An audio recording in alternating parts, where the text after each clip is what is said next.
And we are back, and we are in video 5 in series 3 in Painter Step by Step. Okay, so we were talking about reviewing selection brushes, and we had gotten as far as setting up the brush spacing, angle, and of course size is, you all know how to do that. You've probably done that 1,000 times. In my case, I'm working on 100 ppi, so 80 is a little bit large for me, so I would probably bring that down to about, well, I would just type it in because there, about 30. And see, that would be a little easier for me to handle at this point. Okay, so we've changed a fair amount. Oh, excuse me. All of a wonder what that's from. Now my nose will start running, I bet. Okay, so we can close this size panel and let's go to opacity. So the opacity for the brush that I started with was set up for pressure, and it's at 100% and 0%. And I would probably stay there. That means that if I'm painting really lightly, I should get a light amount of paint, the opacity should be less. But it didn't seem to be less, so let's see. We're going to look over here at what I'm supposedly on skip space. Let's go to skips heavy and say okay. Sometimes when I find it doesn't work, there we go. It didn't work because it needed to be changed. I don't know why that is, but see, watch, when I go back to base and say okay,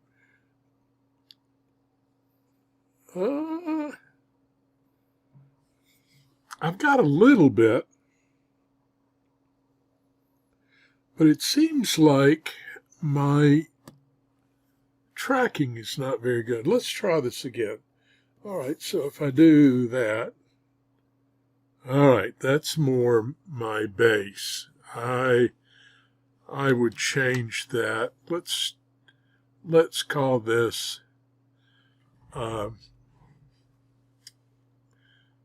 skips base 2, and we'll save it and say okay. Now, yeah, that's better. That's a better setup for me. But let's look at my original base. Look at my heavy. Yeah, there's a big difference in that. My original base, that's funny. I thought, no, it's really harder for me to get to use that one. This, excuse me. This setup, skip space 2, is the best one for me for just a general setup. All right, so we have the ability now of doing heavy pressure and lighter pressure. Now, our grain, one other thing, if you look at the opacity panel, I always have the grain panel set up with the opacity panel. That's just my quirk. You don't need to. And we have a grain option right here. Now, what I'm going to do is I'm going to close this. I'm going to come over here to my layers panel. I'm going to delete that extra layer, and I'm going to come to my show paper texture and click on it. And there we go. That's the paper that I have currently selected. It's from the Marbling Papers, and I think it's called Jupiter, something like that. All right, so I'm going to get rid of it. Aha! And I need to get rid of that too. The way I get rid of this is a shortcut method, and it leaves a selection over the whole thing. I want to add that back because I want to work on that layer. So if I take this grain and I bring it up to 100%, now when I paint, I'm going to get that grain texture showing as well, okay? So do I need to go all the way to 100%? Well, actually you do, because if you bring it down to about 50, there probably is some grain showing, but not much, okay? Not enough that I can see, and it really should show by that there. So let's go up to 75%. And again, hardly anything. If we go to, let's go to 90% or 88. And around the edges, I'm beginning to see a little bit. Now, if I were to go, let's fill this. So if I would go Edit, Fill, I don't want to use black. Let's use a lighter gray. It's more likely to show the textures there. I need to turn that off. There, now you can see there's little bits of the texture showing there, but not much. So I want to get rid of that, and let's go up to 95%.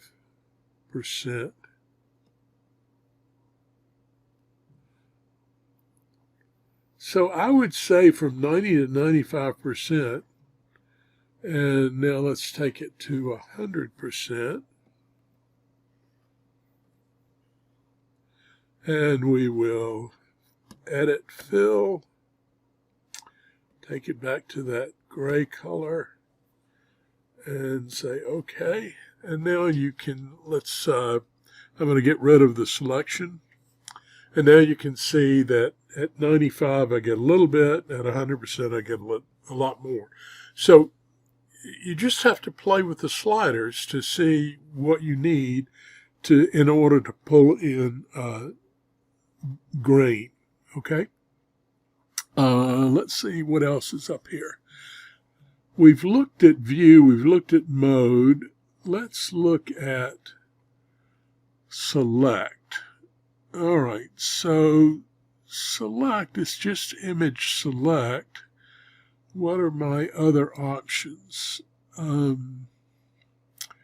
Well, first things first, we'll bring up the selection panel. All right, that's the selection panel. I'll also have the color selection on there. Now, what I need to do is delete this stuff. Okay, now when I make a selection, notice that apply becomes available to us. So now I can make changes to this. I can modify, or can I? Let's see, convert selection to path to modify. So if I convert the selection to path, before editing your selection, Corel Painter must convert it to path vector. All transparency would be lost. Huh.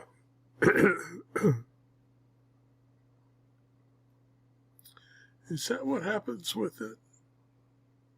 You know, it is correct. If you're going to modify, it has to go to path as opposed to, I've forgotten what the term is. Let's see, if I go up to select, modify, no, modify. Huh, it's what I'm looking for is not there. I thought there was a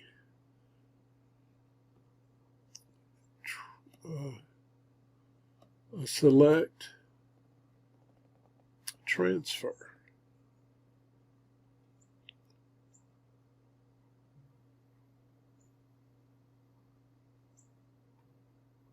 Yeah, it's right here. It's called Convert Selections to Path and Transform.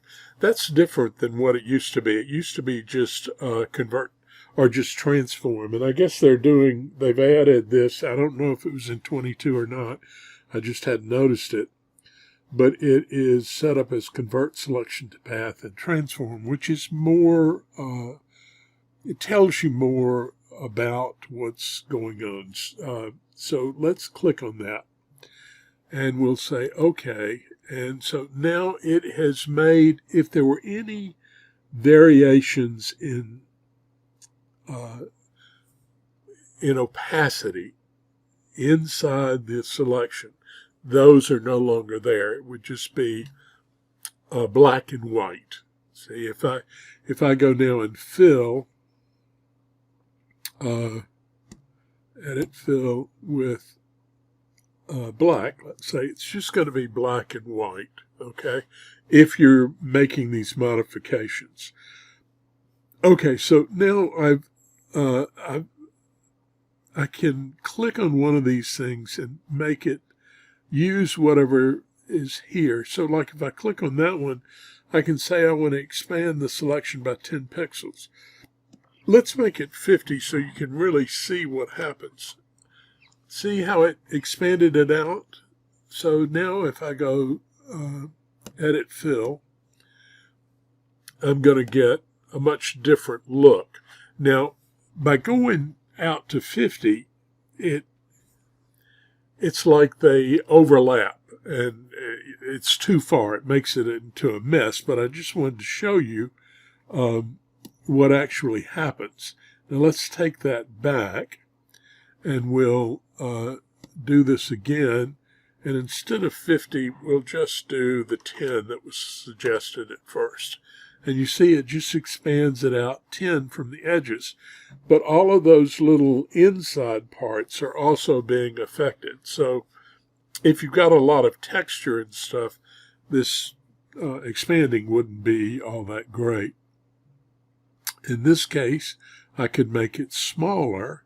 So contract. And see, again, because it's got all this stuff in the center, we're going to get a mess. Let's see. And this one is smooth the edges of the selection. And that just smooths it out somewhat. And in this one, it modifies the border width of a selection. So if we click on that and we say 10 pixels and say OK, it gives us a border of 10 pixels. Now, I want to, let's fill, and we'll fill with a color. And say, okay, now you can see what that was. It actually made a border around the selection. Okay, so that just gives you a little bit of a review of using some of the selection options here. And I think I may have already told you enough here for selections. I'll go back and look. The next video may still be in selections, but I may go to the next series. Not really sure. All right, talk to you later. Bye-bye. Wait, before I go, I was doing brushes. Have I gotten all the brush information? Let's go back to the brush. Select, shape. Remember, you can add dab stencil to any of these brushes. Yeah, we've pretty much gone over what we can do with the selection brush. There's a lot you can do with it. Remember, I didn't add a dab, but the thing is, if you want to add dabs, you probably want to start with a captured dab brush. And once you start with that captured dab brush, then remember you can go to the captured dabs and just select any one of these, and that brush will then have that captured dab added to it. All right, so that's kind of a review of the brushes. I didn't go in great detail, but it's enough to get you started. Talk to you in the next video. Bye-bye.